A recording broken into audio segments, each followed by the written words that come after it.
जी हाँ मेरे दोस्तों, बर्बाद सिंह बाबा यानी कि इमरान हाशमी के दरबार में आप सभी का स्वागत है।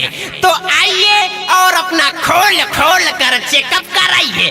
और एक खास बात मेरे दोस्तों, गुप्त रोगी विशेषकर शनिवार और रविवार के दिन बाजार समिति बेतिया यानी हुमचावन बाबा के कुटिया के पास हमसे मिले।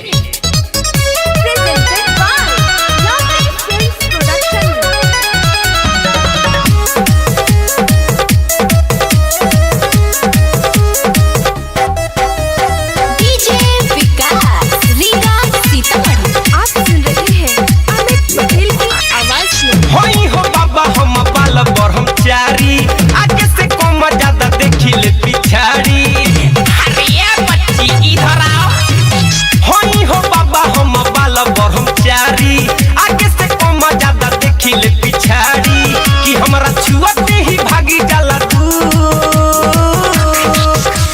बाबा हमर गोड़ खहराता, कोमर पिराता, आ कपार टोन टोन मारता। हाँ तो इसमें चिंता की क्या बात है, हम अभी ये दूर कर दिए देते हैं। जैसे जैसे हम मंत्र पढ़ेंगे या विध करेंगे वैसे वैसे आपको करना है, ठीक है? मंत्र पढ़ना है या विध करना है? ठीक बा बाबा। हाँ तो मंत्र बोलिएगा जजमान।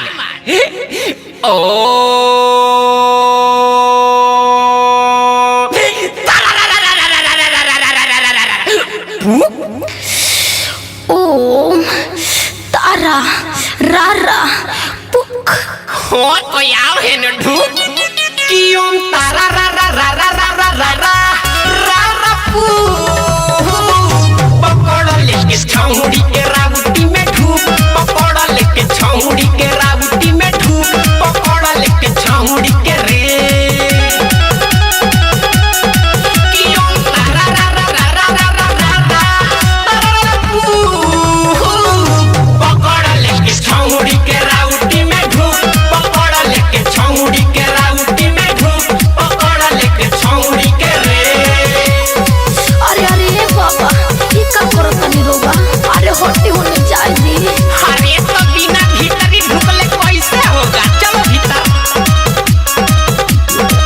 गजबे के चालबा नीत सुपर मालबा है। देखिए कारा के बिगड़त हमनी के हालबा।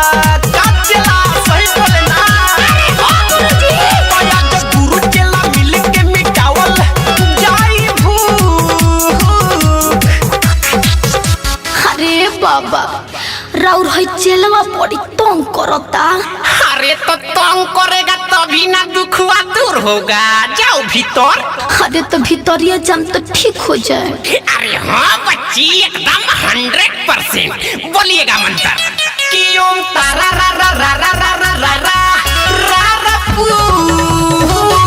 पकड़ लेके छौड़ी के रावटी में ढूक, पकड़ लेके छौड़ी के रावटी में ढूक, पकड़ लेके छौड़ी के रे। कि ओम तारा रा रा रा रा रा रा रा रा पू। पकड़ लेके छौड़ी के रावटी में ढूक, पकड़ लेके छौड़ी के रावटी में ढूक, पकड़ लेके छौड़ी के रे। आप सुन रहे हैं अमित पटेल की आवाज में डीजे विकास रीगा सीतामढ़ी। नमकीन बिया रे, बड़ हसीन बिया रे।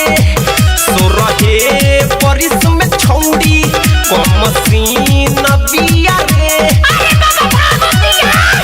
पकड़ पकड़। तो लगे अमित दीवाह पर से हो जाई चूक। अरे बाबा नीचे ना, खाली ऊपरे दर्द बा। अरे बच्ची ये बताओ, गोड़ में घाव होला, मुंह में दवाई खा लू तो गोड़वा के घौवा ना ठीक हो जाला तो वो सही है जा दबाए तो नीचवा ना ठीक हो जाई हो तो ना बोलिएगा मंत्र कि ओम तारा रा रा रा रा रा रा रा रा रा रा पू पकड़ लेके छौड़ी के राउटी में ढूक पकड़ लेके छौड़ी के राउटी में ढूक पकड़ लेके छौड़ी के रे कि ओम तारा रा रा रा रा रा रा रा रा पू